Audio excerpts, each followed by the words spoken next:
बिस्मिल्लाहिर्रहमानिर्रहीम बिस्मिल्लाहिर्रहमानिर्रहीम। আজকে আমরা এখানে একত্রিত হয়েছি বাংলাদেশের প্রথম রাষ্ট্রপতি, বাংলাদেশের স্বাধীনতার ঘোষক, বাংলাদেশের অন্যতম বৃহত্তম রাজনৈতিক দল এবং সবচাইতে জনপ্রিয় রাজনৈতিক দল বিএনপির প্রতিষ্ঠাতা শহীদ রাষ্ট্রপতি জিয়াউর রহমানের ৩৫তম মৃত্যু বার্ষিকী উপলক্ষে, শাহাদাত বার্ষিকী উপলক্ষে বক্তব্যের শুরুতেই শহীদ রাষ্ট্রপতি জিয়াউর রহমানের আত্মার মাগফিরাত কামনা করে এবং একই সাথে আমাদের প্রিয় মাতৃভূমি বাংলাদেশের স্বাধীনতা অর্জন করতে গিয়ে যত শহীদ, যত মানুষ তাদের জীবনকে আত্মোৎসর্গ করেছেন, তাদের সকলের রুহের মাগফিরাত কামনা করে আমার বক্তব্য আমি আজকে শুরু করছি আপনাদের সামনে। বক্তব্যের শুরুতে অনুষ্ঠানের নিয়ম অনুযায়ী অনুষ্ঠানের সভাপতি, বিশেষ অতিথিবৃন্দ, মঞ্চ উপবিষ্ট অতিথিবৃন্দ এবং আমার সামনে উপস্থিত বিভিন্ন জোনাল কমিটির নেতৃবৃন্দ সহ বিএনপি যুবদল, ছাত্রদল সহ মহিলা দল সহ স্বেচ্ছাসেবক সকল পর্যায়ের নেতৃবৃন্দ, কর্মীরা, আসসালামু আলাইকুম। আমার সামনে সাংবাদিক ভাইরা উপস্থিত আছেন, আসসালামু আলাইকুম। আজকে সাউন্ডটা প্লিজ কমিয়ে দেবেন একটু। আজকে এখানে সন্ধ্যা থেকে আমরা অনেক বক্তার অনেকগুলো গুরুত্বপূর্ণ বক্তব্য আমরা শুনেছি। যেহেতু আজকে এটি শহীদ জিয়ার শাহাদাত বার্ষিকী উপলক্ষে আলোচনা সভা, সেজন্য তাকে ঘিরেই মূলত আলোচনাগুলো হয়েছে। কিন্তু একজন বক্তা এখানে বলে গেছেন, শহীদ জিয়া শুধুমাত্র একজন ব্যক্তি নন, তিনি যেমন একজন মুক্তিযোদ্ধা, তিনি যেমন একই সাথে একজন রাষ্ট্রনায়ক ছিলেন, তিনি একজন একই সাথে রাজনীতিবিদও ছিলেন। কাজেই একটি ছেড়ে আরেকটি বিষয় নিয়ে আলোচনা করলে আলোচনা পরিপূর্ণতা পাবে না। সেজন্য আমরা যদি আলোচনা করতে চাই শহীদ জিয়াকে নিয়ে, একজন রাজনীতিবিদ হিসেবে তাকে আমাদের দেখতে হবে, অ্যাট দ্য সেম টাইম একজন রাষ্ট্রনায়ক হিসেবে তাকে আমাদের দেখতে হবে, অ্যাট দ্য সেম টাইম একজন মুক্তিযোদ্ধা হিসেবে আমাদেরকে দেখতে হবে। এবং যেহেতু উনি রাষ্ট্রনায়ক ছিলেন, সেই জন্য তার রাষ্ট্র পরিচালনা চলে আসবে সেই সময়কার কিভাবে রাষ্ট্র পরিচালিত হয়েছিল। যেহেতু উনি একজন রাজনীতিবিদ ছিলেন সেই কারণে, এবং উনি একটি রাজনৈতিক দল প্রতিষ্ঠিত করে গেছেন, যেই দলটি বাংলাদেশের অন্যতম বৃহৎ রাজনৈতিক দল এবং যেই দলটি বাংলাদেশে সবচেয়ে জনপ্রিয় রাজনৈতিক দল, সেই জন্য রাজনীতিবিদ হিসাবে যখন ওনাকে আমরা আলোচনা করব, তখন তৎকালীন এবং বর্তমান উভয় পরিস্থিতি নিয়ে আমাদেরকে আলোচনা করতে হবে। উনি একজন মুক্তিযোদ্ধা ছিলেন, মুক্তিযোদ্ধা হিসেবে যখন ওনাকে আমরা তুলে ধরব, তখন মুক্তিযুদ্ধের আগে পিছের যতগুলো ঘটনা আছে, প্রাসঙ্গিক ঘটনা আছে, সবগুলো নিয়েই তাকে আমাদের আলোচনা করতে হবে।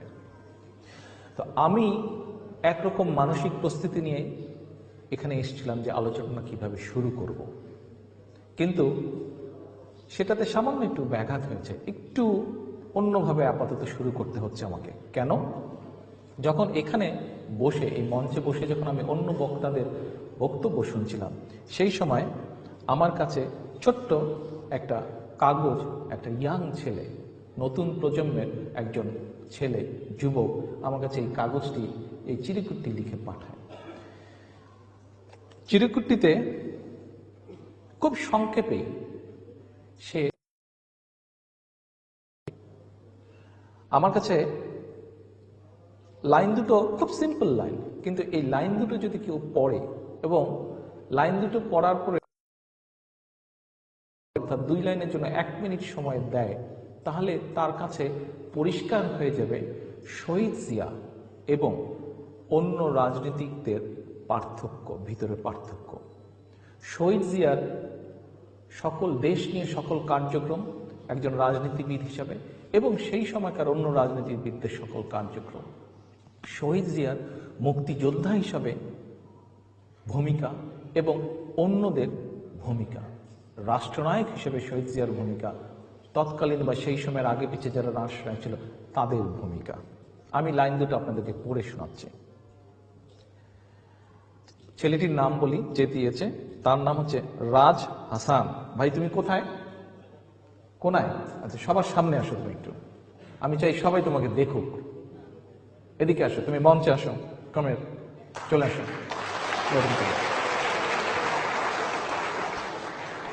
আসো এখানে দাঁড়াও 1 মিনিটের জন্য।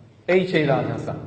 আমি জানি না ও কেন আমার কাছে পাঠিয়ে, তবে আমি এতটুকু বুঝতে পারি যে ওর সমগ্র চিন্তা দিয়ে, ও যে দলকে ভালোবাসে, শহীদ জিয়ার যে 19 দফা শহীদ জিয়ার যে রাজনৈতিক আদর্শ, এটিকে সে মর্মে মর্মে উপলব্ধি করেছে বলেই আজ আমার কাছে এই লাইন দুটো সে পাঠিয়েছে। কি লিখেছে আসো, তুমি নিজে পড়ো, তুমি কি লিখেছো, আসো ক্যামেরা।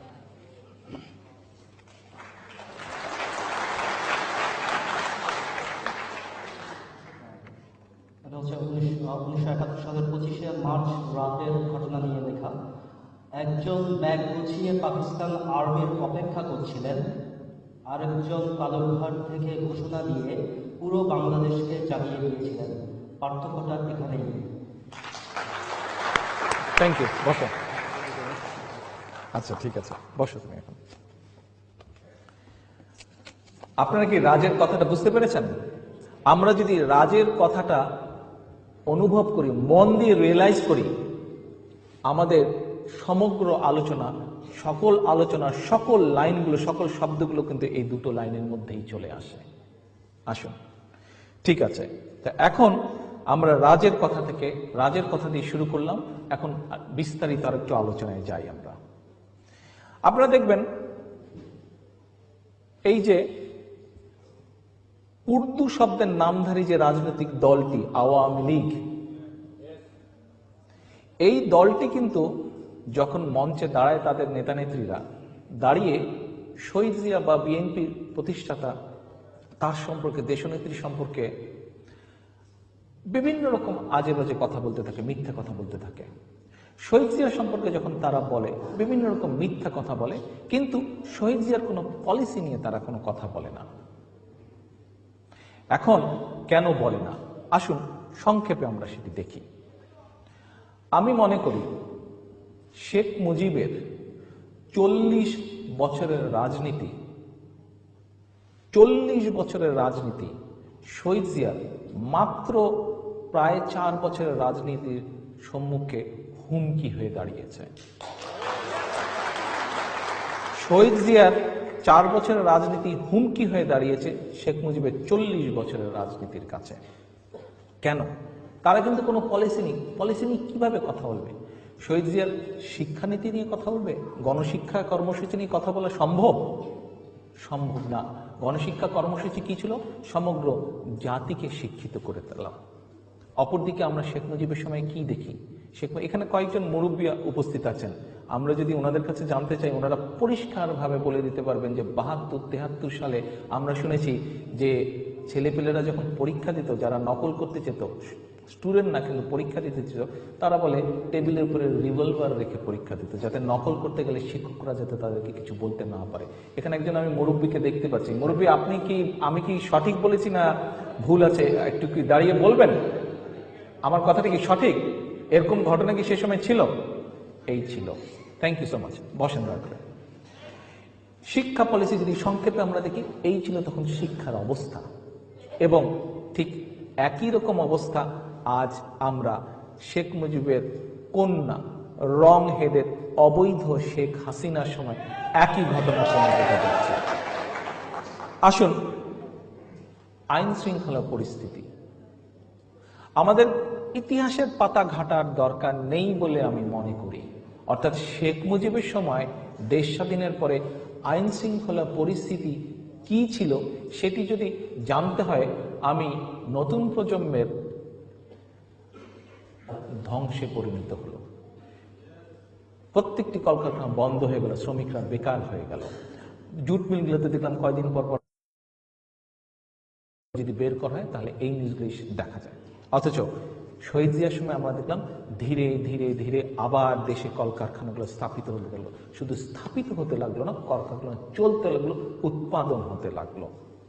আমরা এই যে একটু আগে এখানে ব্যারিস্টার অসীম একটি কথা বলে গেছেন, ওনার শ্বশুর জনাব মান্নান সাহেবের একটি উদাহরণ দিয়ে গেছেন, একটি ঘটনার উদাহরণ। এই যে বাংলাদেশে যে অন্যতম সবচেয়ে বড় রফতানি খাত, বর্তমানে বাংলাদেশের যে অন্যতম সবচেয়ে বড় রেমিটেন্স যেই সেক্টর থেকে আসে, গার্মেন্ট শিল্প, এই গার্মেন্ট শিল্প শহীদ জিয়ার সময় স্থাপিত হয়েছিল। এই গার্মেন্ট শিল্পের সূচনা হয়েছিল শহীদ রাষ্ট্রপতি জিয়াউর রহমানের সময়। আমরা যদি শুধু তাই নয়, বাংলাদেশের অন্যতম আরেকটি সবচেয়ে বড় রেমিটেন্সের খাত বা বৈদেশিক মুদ্রা অর্জনের খাত বলতে পারবেন কোনটি?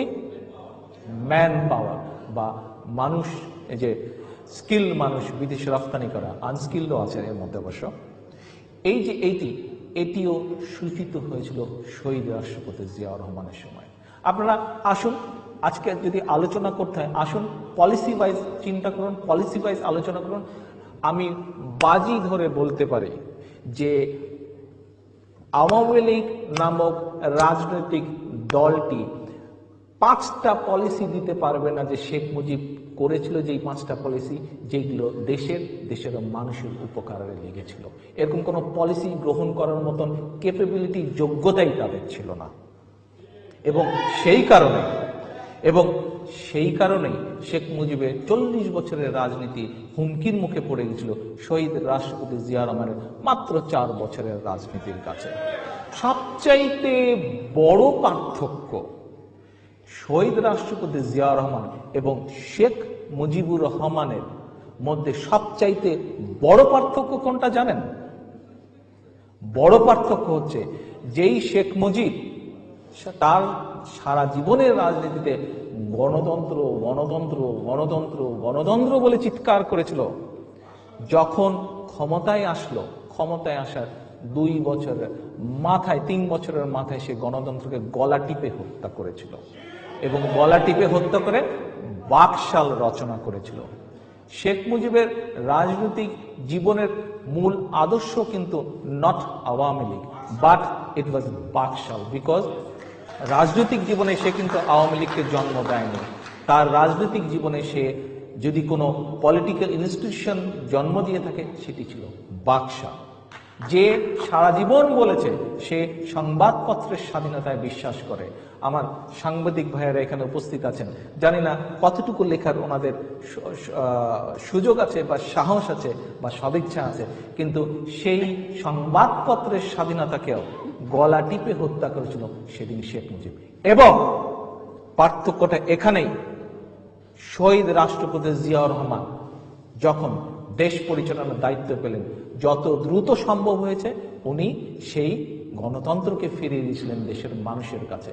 শুধু গণতন্ত্রকে ফিরিয়ে দেননি, উনি বহুদলীয় গণতন্ত্র চালু করেছিলেন, যেখানে শেখ মুজিব সকল দলগুলিকে নিষিদ্ধ করেছিল, সেখানে শহীদ রাষ্ট্রপতি জিয়াউর রহমান বাংলাদেশের সকল রাজনৈতিক দলকে আবার অধিকার ফিরিয়ে দিয়েছিলেন রাজনীতি করার।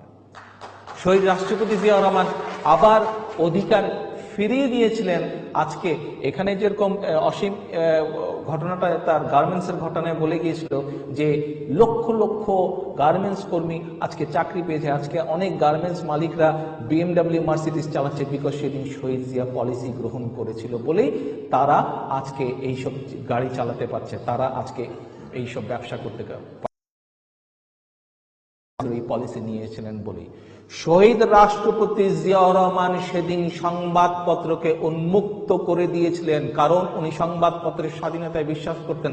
সেই জন্যই আজকে আমার এখানে বসে থাকা অনেক সাংবাদিক বন্ধুরা সাংবাদিকতা করতে পারছে, কাজেই সাংবাদিকতা করতে পারছেন। অনেক বড় বড় সাংবাদিক আজকে দেশে যেগুলা ঘটনা ঘটছে, অনেক সাংবাদিক বন্ধুরা সেগুলা দেখতে পান না। তারা শুধু দেখতে পান বিএনপি কি দোষ করলো, ভুল করলো, অন্যায় করলো, ত্রুটি করলো। কাজে এটি তাদের বিবেকের কাছে প্রশ্ন যে দেখার দৃষ্টি কি এক চোখ দিয়ে দেখবেন না 2 চোখ খুলে দেখবেন। এখন এই যে সেজন্যই খুব সংক্ষেপে যদি বলতে হয়, বাংলাদেশের উন্নয়নের প্রতীক শহীদ রাষ্ট্রপতি জিয়াউর রহমান, বাংলাদেশের গণতন্ত্রের প্রতীক শহীদ রাষ্ট্রপতি জিয়াউর রহমান, বাংলাদেশের জাতীয় সংহতির প্রতীক শহীদ রাষ্ট্রপতি জিয়াউর রহমান। আসুন প্রিয় নেতৃবৃন্দ, আমরা সংক্ষেপে শহীদ জিয়ার 4 বছরের রাজনীতি, মুজিবের 40 বছরের রাজনীতির খুব সহজ একটি পার্থক্য আলোচনা করলাম। যেহেতু আমি আলোচনার শুরুতে বলেছি শহীদ রাষ্ট্রপতি জিয়াউর রহমান একাধারে রাষ্ট্র নায়ক ছিলেন, রাজনীতিবিদও ছিলেন, কাজেই ওনাকে নিয়ে যখন আলোচনা করতে হয় তখন তৎকালীন রাজনীতি, বর্তমান রাজনীতি উভয়ে চলে আসে। কথা প্রসঙ্গে আমি বলেছি যে তৎকালীন পত্রপত্রিকাগুলো আর এখনকার পত্রপত্রিকাগুলোর খবরের মধ্যে খুব তফাৎ নেই। আপনারা যদি সেই সময়কার দৈনিক বাংলা বলেন, গণকণ্ঠ বলেন, এরকম আরও যেগুলো পত্রিকা ছিল, ইত্তেফাক বলেন, সেই পত্রিকাগুলো যদি দেখেন আর বর্তমানে প্রতিদিন যে পত্রিকাগুলো বের হচ্ছে এই পত্রিকাগুলো যদি দেখেন, ফ্রন্ট পেজগুলো যদি দেখেন, তাহলে দেখবেন কালার এবং ব্ল্যাক অ্যান্ড হোয়াইট। নিউজের খুব একটা তারতম্য কিন্তু নেই, অর্থাৎ নিউজের বিষয়বস্তুর খুব একটা তারতম্য নেই। এখন ওই বাংলা একটা কথা আছে, ইল্লত যায় না মইলে, খাসলত যায় না ধুইলে। এটা কম বেশি সবাই শুনেছেন কথাটা। এখন আমার কাছে মনে হয়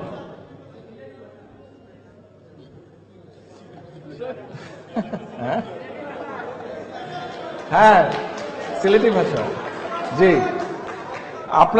আপনারা যেহেতু এখানে অধিকাংশ, আমাদের এখানে উপস্থিত মানুষের অধিকাংশ সিলেটি, সেই জন্য এটা এর একই উক্তি দেশের অন্যান্য অঞ্চলেও আছে, বাট সিলেটিতে দিয়ে আমি শুরু করলাম যাতে বুঝতে সবার সুবিধা হয়।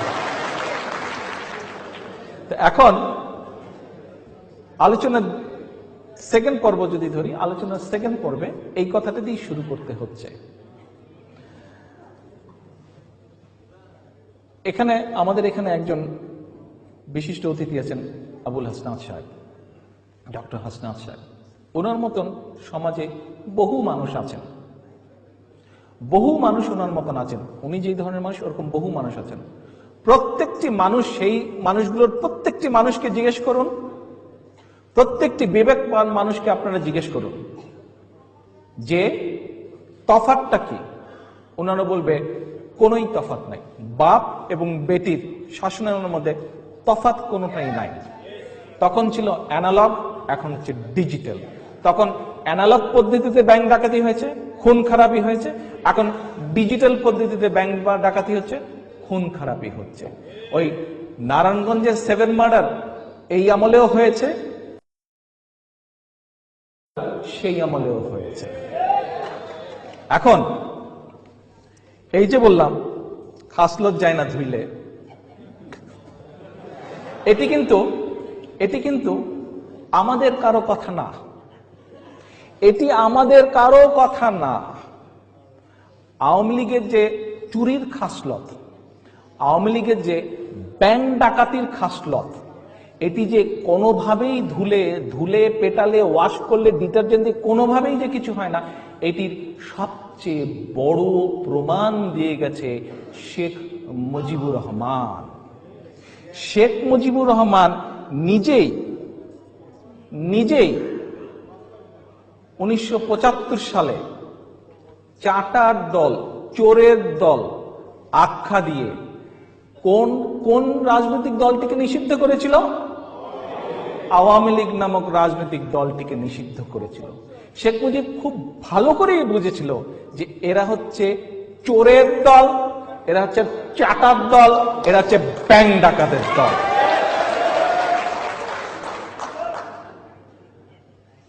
আমরা কি দেখলাম? শেখ মুজিব যখন চোরের দল, চাটার দল বলেছিল, সেই সময় আমরা দেখলাম যে শেখ কামালের ব্যাংক ডাকাতি। ওকে, তারপরে এত বছর পরে আবার আমরা কি দেখলাম? এত বছর পরে আমরা দেখলাম ভাইগনার ব্যাংক ডাকাতি in a digital form, in a digital way. Bangladesh ব্যাংকের নিজের হিসাবে এই গত এই মে মাসে বাংলাদেশ ব্যাংক নিজেই বলছে যে 2010 সাল থেকে 15 সাল পর্যন্ত বাংলাদেশ ব্যাংকের কত হাজার কোটি টাকার হিসাব নেই? 12,000 কোটি টাকার হিসাব নেই। কি আশ্চর্য ব্যাপার! 12,000 কোটি টাকার কোনো হিসাব নেই। কি পরিমাণ টাকা অপচয় হয়েছে জনগণের টাকা। শুধুমাত্র তাই নয়, আরো কি, ওয়াশিংটন ভিত্তিক একটা গবেষণা প্রতিষ্ঠান আছে যারা এই যে ফাইন্যান্সিয়াল পেপারগুলো ডিল করে, পৃথিবীর বিভিন্ন দেশের রিসার্চ করে। সংক্ষেপে তাদের নাম হচ্ছে জিএফআই। শুধু জিএফআই যে বলেছে তা না, খোদ আবার বাংলাদেশ ব্যাংক কি বলছে যে গড়ে কয়দিন আগে বাংলাদেশ ব্যাংকের এক্স গভর্নর উনিই বলেছেন গড়ে গত 7-8 বছর যাবৎ গড়ে বাংলাদেশ ব্যাংক থেকে প্রায় 70 থেকে 72,000 কোটি টাকা পাচার হচ্ছে। 70 থেকে 72,000 কোটি টাকা পাচার হচ্ছে। এই টাকাগুলো কার? জনগণের টাকা। এবার বুঝেছেন আমি যে বলেছি ইল্লত যায় না মইলে খাসলত যায় না ধুইলে, কত খাঁটি কথা। এবং এবার বুঝেছেন শেখ মুজিব কত কারেক্টলি আওয়ামী লীগ সম্পর্কে তার নিজের কথাটি বলেছিল। শেখ মুজিবকে এই জন্য আমি মনে করি যে বিএনপির পক্ষ থেকে একটি পুরস্কার কিছু দেওয়া উচিত, মরণোত্তর পুরস্কার এই জাতীয় কিছু দেওয়া উচিত। হ্যাঁ, এখন দেখেন কিছুদিন আগে এই যে তাদের এই ব্যাংক ডাকাতির কথা, এই শেখ হাসিনার ফ্যামিলি, শেখ কামালের ভাইগনা, তাদের এই চুরি বাটপাড়ি আত্মসাৎ জনগণের অর্থ, এইটা সম্পর্কে যদি কেউ কিছু তথ্য প্রমাণ দিয়ে বলতে চায়, তাকে রিমান্ড নেওয়া, জেল জুলুম করা, নির্যাতন করা, এটি একটা কমন ব্যাপারে হয়ে দাঁড়িয়েছে। এখন আমরা প্রায় 1-1.5 বছর আগে আমেরিকার ঠিকানা পত্রিকা তারা একটি নিউজ ছাপলো। কি ছাপলো? যে শেখ কামালের ভাইগনা যে তার $300 মিলিয়ন বলে হদিস আছে আমেরিকান একটি সংস্থার কাছে। সেই পত্রিকার বিরুদ্ধে কিন্তু কোনো কেস করেনি তারা। বাংলাদেশে যেরকম কিছু কেউ বললেই বিরোধী দলের নেতাকর্মীরা, বিরোধী দলের কোনো কলামিস্ট, লেখক, অর্থাৎ এই আওয়ামী লীগের সাথে যায় না, এরকম কেউ যদি কোনো তাদের সম্পর্কে একটি সত্য কথা বলে, তাদের অন্যায় সম্পর্কে, তাদের জোচ্চুরি সম্পর্কে, তাদের চুরি সম্পর্কে, কথাটি বলার আগেই তার রিমান্ড হয়ে যাচ্ছে, জেল হয়ে যাচ্ছে, জুলুম হয়ে যাচ্ছে। কিন্তু ঠিকানা পত্রিকা তো $300 মিলিয়ন হদিস আছে এরকম একটা নিউজ করলো, কই ঠিকানার বিরুদ্ধে তো কেস করলো না। এখন হতে পারে দুটো কারণে কেস করেনি, ভয় পেয়েছে যদি ঠিকানা বাকিটা প্রকাশ করে দেয়। এক, এই কারণে কেস করেনি। দুই, আরেকটি কারণে কেস করেনি যে এইসব দেশে প্রমাণ ছাড়া কোনো কেস করা যায় না, জানেন তো আপনারা। কিন্তু বাংলাদেশে কেন করা যাচ্ছে? বাংলাদেশে এই জন্য করা যাচ্ছে, আবারও প্রমাণ হলো যে বাংলাদেশের নিম্ন আদালতই বলে এরা যে রাজনৈতিক প্রভাব মুক্ত নয়, সেটি আবার প্রমাণ করলো শেখ হাসিনা এবং তার এই অবৈধ সরকার। এবং সেজন্যই বাংলাদেশের উচ্চ এবং নিম্ন উভয় আদালতকে যে তারা ইচ্ছা মতন ধাবিত করতে পারে, ইচ্ছা মতন যা ইচ্ছা রায় দেওয়াতে পারে, সেই জন্যই বাংলাদেশের মধ্যে কেউ কিছু বলতে গেলে, তাদের অন্যায়ের প্রতিবাদ করতে গেলে তার বিরুদ্ধে কোর্ট এই রায় দিয়ে দেয়, এবং যে রায় সত্যের বিরুদ্ধে যায়, মিথ্যার পক্ষে যায়। হ্যাঁ, এখন শুধু তাই নয়, দেখেন আমরা কিছুদিন আগে আসছি আপনাদেরকে আজকে আরেকটা গুরুত্বপূর্ণ শুধু নয়, একটি চাঞ্চল্যকর এবং গুরুত্বপূর্ণ জনগণের অর্থ আত্মসাৎ বা চুরির ঘটনা আপনাদের সামনে তুলে ধরবো আজকে। আবার তার জন্য 2 মিনিট অপেক্ষা করতে হবে, 2 মিনিট পরে আসছি সেটাতে। আমরা কি দেখি? আমরা দেখি সমগ্র দেশবাসী, এটা এখন সবার আমাদের একদম এটা মুখস্থ হয়ে গেছে এবং এটা একটা ওপেন খেলা হয়ে গেছে। কি খেলা হয়ে গেছে? যখনই আমরা দেখি যে তাদের এইসব চুরির ঘটনা, সেই ফিলিপাইনের পত্রিকা, ফিলিপাইনের মিডিয়া যখন বলে দিল 800 কোটি টাকা গায়েব, বাংলাদেশ ব্যাংকের থেকে 12,000 কোটি টাকা গায়েব, বছরে প্রায় গড়ে ৭০-৭২ হাজার কোটি টাকা পাচার হয়ে যাচ্ছে। তারপরে পানামাতে যখন এই অবৈধ হাসিনা সরকারের বিভিন্ন কাছের লোকজনের নাম চলে আসলো, এইগুলো থেকে জনগণের দৃষ্টি, দেশবাসীর দৃষ্টি ডাইভার্ট করানোর জন্য তারা একটা নতুন নাটক তৈরি করলো। নতুন নাটক কি? হ্যাঁ, সরি, না, ওটা তো আছে। ওটার পরে ওটা দিয়ে যখন সুবিধা করতে পারলো না, আরেকটা নতুন নাটক তারা তৈরি করলো। কি নাটক তৈরি করলো? মোসাদ নাটক তারা তৈরি করলো। আসেন সংক্ষেপে এই নাটকটা। আমাদের একজন নেতা, আমাদের একজন কর্মী, সে ভারতে গিয়েছে। ভারতে তার পরিচিত ছিল বিজেপির একজন নেতা, সে তাকে তাদের একটা অনুষ্ঠানে ইনভাইট করেছে। সেখানে ঘটনাচক্রে একজন লোকের সাথে দেখা হয়ে গেছে, যে লোকটি ইসরায়েলি সরকারের কিছু একটা হবে, দেখা হয়ে গেছে। হঠাৎ করে সেই পত্রিকা ফেসবুকে ছবি ছাপা হয়েছে, সেটি নিয়ে হয়ে গেল যে মোসাদের সাথে বলে বিএনপি ষড়যন্ত্র করছে শেখ হাসিনার বিরুদ্ধে। তাও আবার ইন্ডিয়াতে। আচ্ছা, তাও আবার ইন্ডিয়াতে করছে।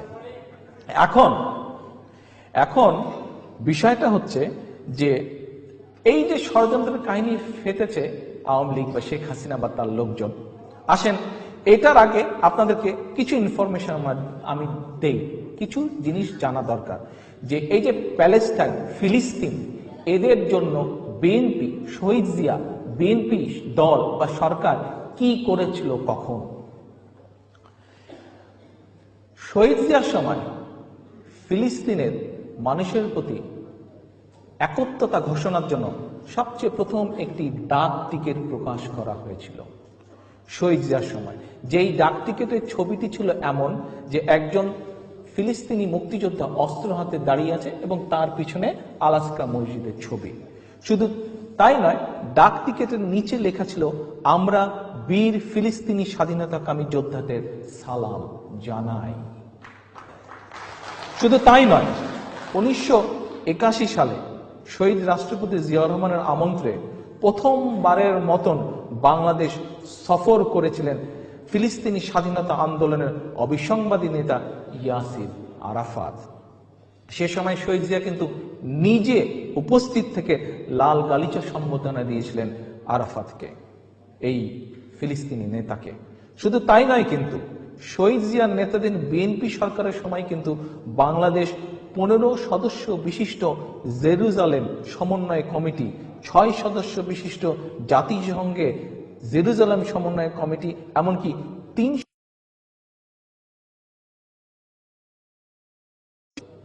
এই যে এগুলো সবই ছিল বিএনপি তথা বাংলাদেশের অর্জন, বাংলাদেশের মানুষের অর্জন।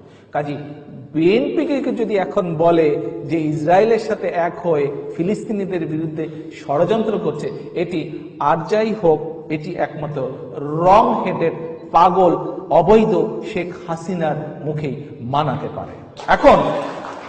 এখন আসেন আমরা অন্য জায়গায় যাই।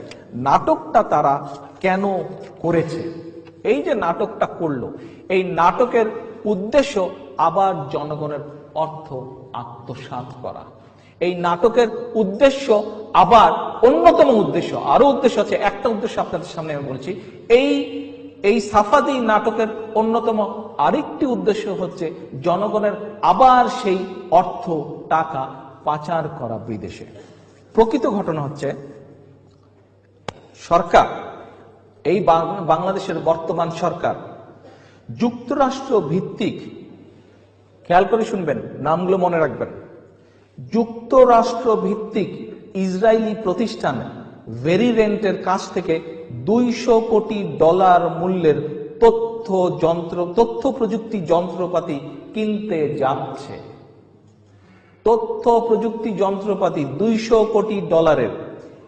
আমেরিকান বেসড ইসরায়েলি কোম্পানি ভেরিরেন্ট, কোম্পানির নাম ভেরিরেন্ট। বিষয়টা কিন্তু পৃথিবীর অন্যান্য গোয়েন্দা সংস্থাগুলা জানতে পারেনি 2015 সালের আগে।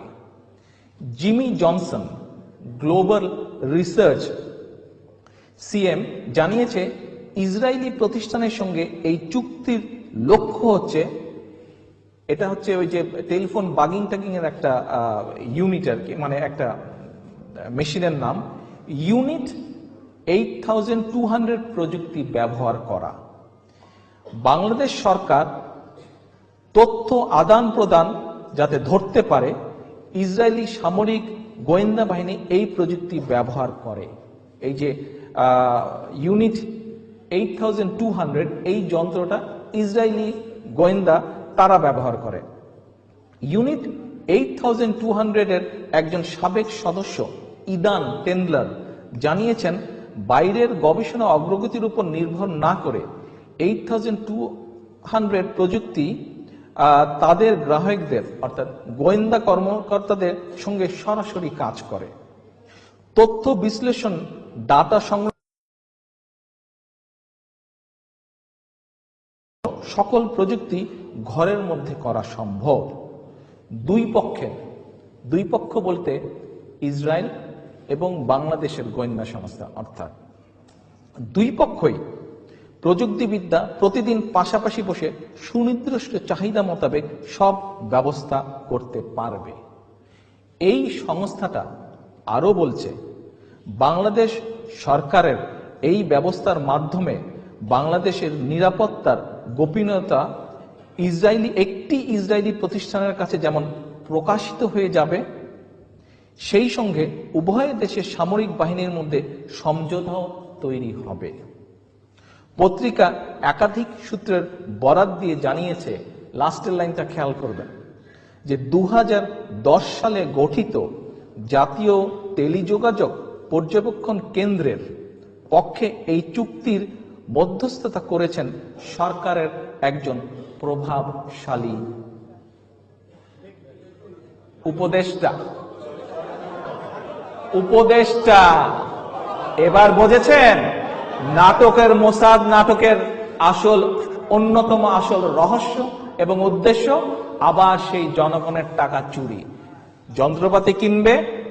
যন্ত্রপাতি কিনে বিরোধী দলের নেতাকর্মীরা কোথায় কি বলছে, কি করছে, কোথায় কি আছে, এইগুলা ধরার ব্যবস্থা করা, এটা তো আছে, ঠিক আছে, বুঝলাম। কিন্তু অ্যাট দ্য সেম টাইম প্রধান অন্যতম উদ্দেশ্য হচ্ছে যে টাকা পাচার করা, ব্যবসা করা। এখন ইসরায়েলের সাথে সখ্যতাই হোক আর ষড়যন্ত্রই হোক, কে করছে ভাই? বিএনপি করে না। বিএনপির ষড়যন্ত্র করার কোনো দরকার নেই। বিএনপি যা করবে জনগণকে সাথে নিয়ে করবে। বিএনপি যা করবে দেশবাসীকে সাথে নিয়ে করবে। কারণ আসেন, 26শে মে বাংলাদেশের প্রায় সমগ্র পত্রপত্রিকায় একটি নিউজ ছাপা হয়েছিল। আপনাদেরকে একটি ঘটনা শুনিয়েছিলাম এর আগেও, বিএনপির প্রতিষ্ঠা বার্ষিকীতে খুব সম্ভব, যে শেখ মুজিব তৎকালীন এক ছাত্র নেতাকে কিছু একটা দিয়ে বলেছিল, এই কিছু একটা রাখো, মনে আছে? এই সেই নেতা বর্তমানে অবৈধ সরকারের অন্যতম অবৈধ মন্ত্রী। সেই অবৈধ মন্ত্রী কি বলেছে? সেই অবৈধ মন্ত্রী বলেছে তার নিজ এলাকায়, তার নিজ ডিস্ট্রিক্টে একটি জনসভার মধ্যে বলেছে, সুষ্ঠু নির্বাচন হলে আওয়ামী লীগ 40টি আসনও পাবে না। কাজেই ষড়যন্ত্র বিএনপি করার দরকার হয় না। বিএনপি যা করবে প্রকাশ্যে জনগণকে সাথে নিয়ে করবেন। আমরা যদি বাংলাদেশের প্রায় প্রত্যেকটি নির্বাচনকে সামান্য একটু বিশ্লেষণ করি, কি দেখতে পাই? আমরা দেখতে পাই এই যে দেশ স্বাধীনের পরে শেখ মুজিব পাকিস্তানি পাসপোর্ট পকেটে নিয়ে বাংলাদেশে ঢুকে বসে পড়ল কোন নির্বাচন ছাড়াই। ঠিক আছে, বসে পড়ল, ভালো কথা। 1 বছর পরে 1973 সালে যখন নির্বাচন দিল, সেই নির্বাচনে প্রথমবারের মতন দেশবাসী দেখলো যে আওয়ামী লীগ নামক দলটি কিভাবে ব্যালট বাক্স চুরি করতে হয় সেটিতে তারা পারদর্শী। আওয়ামী লীগ নামক দলটি কিভাবে ব্যালটে সিল মেরে ভোট দিয়ে দিতে হয়, ভোটার উপস্থিত না হলেও সে ব্যাপারে পারদর্শী। কাজেই নির্বাচনের মাধ্যমে 73 সালেও সেদিনও তারা সরকার গঠন করেনি। আসেন এরপরে আসেন, আমরা যদি 1996 সালের নির্বাচন দেখি। 96 সালের নির্বাচন কি দেখি, যে সেই সময় তারা, মনে আছে আপনাদের, তারা তথাকথিত জনতার মঞ্চ রেডি করেছিল। সেই জনতার মঞ্চ থেকে তারা প্রশাসনকে ভয় দেখিয়ে, ইনফ্লুয়েন্স করে, টাকা পয়সা দিয়ে সামান্য কিছু সিটের ব্যবধান করে 21 বছর পরে সেদিন আবার ক্ষমতা তারা দখল করেছিল। আসেন, তার মানে সেই নির্বাচনও স্বচ্ছ তাদের ছিল না, 73 নির্বাচনও স্বচ্ছ তাদের ছিল না। আসেন এরপরে 2009 হলো তো, 9 হলো না ফখরুদ্দিন, 8 শেষে, রাইট, 8 ডিসেম্বরে 2000 সালের 8 নির্বাচন। সেই নির্বাচন কি সুষ্ঠু এবং স্বচ্ছ হয়েছিল? সেই নির্বাচন সুষ্ঠু এবং স্বচ্ছ হয় নাই। সেদিনও আমরা দেখেছিলাম যে কিভাবে তারা মঈন ফখরুদ্দিনের সাথে ষড়যন্ত্রের মাধ্যমে বিএনপির বিরুদ্ধে নয়, বরং সমগ্র বাংলাদেশের মানুষের বিরুদ্ধে, বাংলাদেশের অস্তিত্ব সার্বভৌমত্বের বিরুদ্ধে ষড়যন্ত্র করে কিভাবে সেদিন রাষ্ট্র ক্ষমতা দখল করেছিল। কারণ ষড়যন্ত্র যে দেশের বিরুদ্ধে, দেশের জনগণের বিরুদ্ধে মঈন ফখরুদ্দিনের সাথে শেখ হাসিনা করেছিল, সেটা শেখ হাসিনা নিজের মুখেই বলেছে। কি বলেছিল শেখ হাসিনা নিজের মুখে? যে তার আন্দোলনের ফসল হচ্ছে মঈন ফখরুদ্দিন, তাই নয় কি? কাজেই ষড়যন্ত্র তো সেই সময় থেকে তারা বিএনপির বিরুদ্ধে করেছিল বাংলাদেশের মানুষের বিরুদ্ধে, বাংলাদেশের স্বাধীনতা সার্বভৌমত্বের বিরুদ্ধে। শুধু তাই নয়, আসেন এরপরে 2014 সালের নির্বাচন। সমগ্র দেশবাসী না, কম হয়ে গেল। সমগ্র এশিয়াবাসী, তাও বোধহয় কম হয়ে গেল। সমগ্র বিশ্ববাসী সেদিন দেখেছে কিভাবে 154 জন সদস্যকে বিনা প্রতিদ্বন্দ্বিতায়, বিনা নির্বাচনে শেখ হাসিনা নির্বাচিত করে ফেললো। এই তামসার নির্বাচন সেদিনও তারা দেখেছে। কাজেই আমরা যদি বাংলাদেশের ইতিহাস পর্যালোচনা করি, কোন নির্বাচন নেই যেই নির্বাচনে আওয়ামী লীগ সুষ্ঠু স্বাভাবিকভাবে আসতে পারে। সেই জন্যই ভুল করেই হোক আর যেভাবেই হোক, এই অবৈধ মন্ত্রী সঠিক কথাটি বলে ফেলেছে যে সঠিক নির্বাচন, সুষ্ঠু নির্বাচন হলে আওয়ামী লীগ নামক দলটি কোনোভাবেই 40টির বেশি আসন পেতে পারে না। আমি মনে করি আর একটু কম, 10-12টা বোধহয় হয়তো বেশিই বলে ফেলেছে, তাই নাকি? আপনার কি একমত? মানুষজনের কাছে, দেশের মানুষের কাছে যা শুনি তার থেকে বোধহয় 8-10টার সংখ্যা, 10-12টার সংখ্যা বোধহয় বেশি দিয়ে ফেলেছে। যাই হোক, সেটি দেশের মানুষ।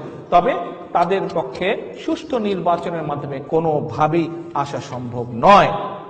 আর যতদিন এই কি রকিবুল নাকি আছে, এই যে একটা কি নির্বাচন কমিশন, এর কোনোভাবেই সম্ভব নয়। কাজেই আজকে আমাদেরকে সঠিকভাবে সিদ্ধান্ত নিতে হবে যে এই দেশকে যদি সত্যিকার ভাবে আমরা ভালোবাসি, আমরা যদি চাই যে আমাদের পরবর্তী প্রজন্ম মাথা উঁচু করে দেশের মধ্যে নিজেদেরকে প্রতিষ্ঠিত করি, বিশ্বের দরবারে নিজেদেরকে প্রতিষ্ঠিত করুক, তাহলে আজকে সবচেয়ে বড় বিষয় হচ্ছে আমাদেরকে ঐক্যবদ্ধ হওয়া।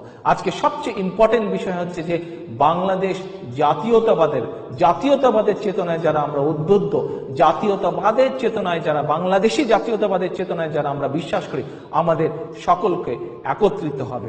এবং জাতীয়তাবাদের চেতনায় যারা বিশ্বাস করে, তারাই বিশ্বাস করে যারা 1952 সালে উর্দুর বিরুদ্ধে আন্দোলন করে বাংলা ভাষাকে প্রতিষ্ঠিত করেছিল। সেই মানুষগুলো বিশ্বাস করে বাংলাদেশের অস্তিত্বে, সেই মানুষগুলোই বিশ্বাস করে বাংলাদেশি জাতীয়তাবাদের অস্তিত্বে। সেই মানুষগুলোই বাংলাদেশি জাতীয়তাবাদের অস্তিত্বে বিশ্বাস করে যারা 1971 সালে পাকিস্তানিদের বিরুদ্ধে যুদ্ধ করে আমাদের আজকের এই বাংলাদেশকে স্বাধীন করেছিল। কাজেই লক্ষ মানুষ সেদিন জীবন উৎসর্গ করেছে এই দেশকে স্বাধীন করতে গিয়ে। 52 সালেও উর্দুর বিরুদ্ধে বাংলা ভাষাকে প্রতিষ্ঠিত করতে গিয়ে বহু মানুষ আত্মত্যাগ করেছিল, বহু মানুষ নির্যাতন ভোগ করেছিল। আজকে আপনাদের এখানে সকলের উপস্থিতিতে একটি প্রস্তাব আমি আপনাদের সামনে উপস্থাপন করতে চাই। প্রস্তাবটি আমরা চেষ্টা করব, যখন আমরা নির্বাচিত হয়ে, একটি সুষ্ঠু নির্বাচিত হয়ে আগামীতে যখন বিএনপি সরকার প্রতিষ্ঠিত করবে, আমি চাই আমরা এই প্রস্তাবটি অত্যন্ত গুরুত্ব সহকারে বিবেচনা করে দেশবাসীর সামনে উপস্থাপন করব। দেশবাসী যদি গ্রহণ করে আমাদের কোনো আপত্তি নেই, দেশবাসী যদি রিজেক্ট করে তাতেও আমাদের কোনো আপত্তি নেই, কিন্তু দেশবাসীর সামনে আমরা উপস্থিত করব। ঠিক যেভাবে আজকে ইউকে সমগ্র দেশবাসীকে নিয়ে সিদ্ধান্ত নিতে যাচ্ছে যে তারা ইউরোপের বিরুদ্ধে থাকবে বা ইউরোপের সাথে থাকবে নাকি ইউরোপের বাইরে চলে আসবে। কি আমার সেই প্রস্তাব? সংক্ষেপে, আপনাদের রাত হয়ে যাচ্ছে, আমি শেষ করে দিব, আর সংক্ষেপে আমি আপনাদের সামনে উপস্থিত করতে চাই। দুটো ঘটনা আমি বাংলাদেশের ইতিহাসে এখন পর্যন্ত সবচেয়ে ইম্পর্টেন্ট, অন্যতম ইম্পর্টেন্ট দুটো ঘটনা, একটি হচ্ছে 52 ভাষা আন্দোলন, আরেকটি হচ্ছে 1971 সালের মুক্তিযুদ্ধ। দুটোই কিন্তু আমরা উর্দু বা পাকিস্তানের বিরুদ্ধে করেছিলাম, তাই নয় কি? পাকিস্তানিদের ভাষা ছিল উর্দু ভাষা, আমাদের ভাষাকে প্রতিষ্ঠিত করার জন্য সেদিন আমরা বুকে রক্ত দিয়েছিলাম। পাকিস্তান আমাদের দেশ শাসন করত, আমরা নিজেদের স্বাধীনতা প্রতিষ্ঠিত করার জন্য তাদের বিরুদ্ধে যুদ্ধ করেছিলাম। এখন কোথায় বিএনপির কাউকে নেতাকর্মীকে তো দেখি না রাজাকারদের সাথে আত্মীয়তা করতে। শেখ হাসিনা তো নিজের মুখেই বলে, হ্যাঁ আমার বেয়াই রাজাকার, তবে ভালো রাজাকার। এখন বিএনপি বাংলা করলে ইংরেজি সব, বাংলা করলে দাঁড়ায় বাংলাদেশ জাতীয়তাবাদী দল। মানুষ বিএনপি বলতে ভালোবাসে, বাংলায় বলেন ইংরেজিতে বলেন যেটাই। আওয়ামী লীগ এইদিকে বেয়াই রাজাকার, ওইদিকে দেখি পাকিস্তানি কি কোট পরে থাকে যেটা পাকিস্তানের লোকজন পরে, আবার আওয়ামী লীগ অর্থাৎ উর্দু উর্দু কেমন জানি, আওয়ামী লীগ, আওয়াম জাতি, আওয়ামী লীগ মানে জাতীয় দল, তাই নয়।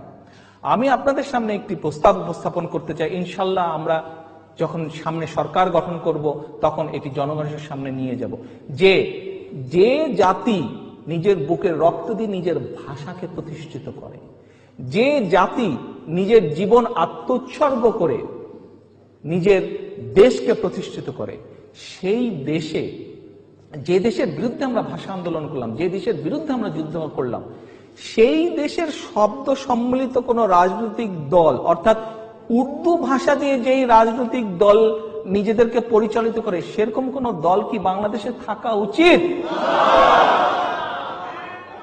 আমি তো মনে করি হ্যাঁ, সেটাই তো। আওয়ামী লীগ উর্দু আর ইংরেজির সংমিশ্রণ, মেইন কথাটা তো উর্দু। আরে ভাই, পাকিস্তানের বিরুদ্ধে আমরা যুদ্ধ করলাম, ভাষা আন্দোলন করলাম, এখন উর্দু নাম নিয়ে আমাদেরকে চলতে হবে? এ কেমন দেশপ্রেম, এ কেমন ভাষার প্রতি প্রেম তাদের? আমার প্রস্তাব থাকবে, আমরা একটি আইন পাশ করব যে বাংলাদেশে যদি রাজনৈতিক দল রাখতে হয়, বাংলাদেশে যদি রাজনীতি করতে হয়, তাহলে দলের নাম হতে হবে বাংলায়, অথবা যেহেতু ইংরেজি ইন্টারন্যাশনাল ভাষা হিসেবে, আন্তর্জাতিক ভাষা হিসেবে গৃহীত স্বীকৃত, অথবা ইংরেজি নাম রাখতে হবে। দেশের মধ্যে হয় বাংলা আর নালে ইংরেজিতে নাম রাখতে হবে, কিন্তু উর্দু নাম দিয়ে রাজনৈতিক দলের নাম রাখা যাবে না। যেই দলের নাম উর্দু দিয়ে হবে সেই দলকে ব্যান করে দেওয়া হবে।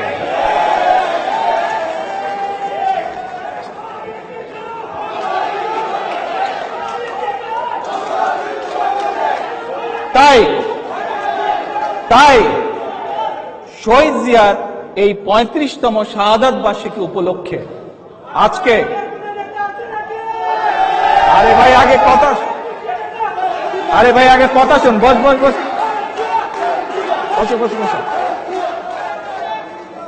শহীদ জিয়ার এই 35তম শাহাদাত বার্ষিকীতে এসে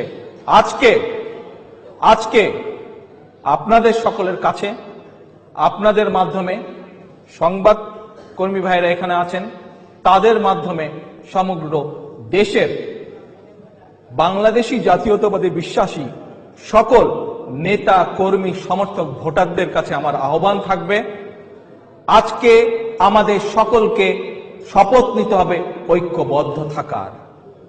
আমাদের রাজনৈতিক প্রতিপক্ষ ছলে বলে কৌশলে বিভিন্ন রকম বিভ্রান্তি ছড়ানোর চেষ্টা করবে আমাদের মাঝে।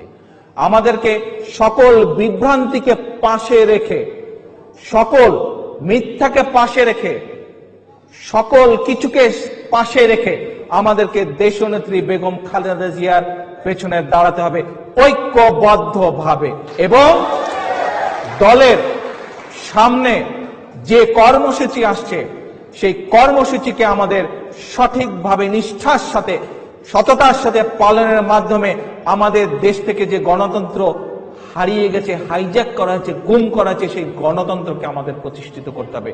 সেই শহীদ জিয়ার রেখে যাওয়া বাংলাদেশকে আমাদের প্রতিষ্ঠিত করতে হবে। যেই আশা উদ্দীপনা আকাঙ্ক্ষা নিয়ে লক্ষ লক্ষ মানুষ, লক্ষ লক্ষ শহীদ তাদের জীবন উৎসর্গ করেছিল, আমাদের সেই আশা আকাঙ্ক্ষাকে বাস্তবায়িত করতে হবে।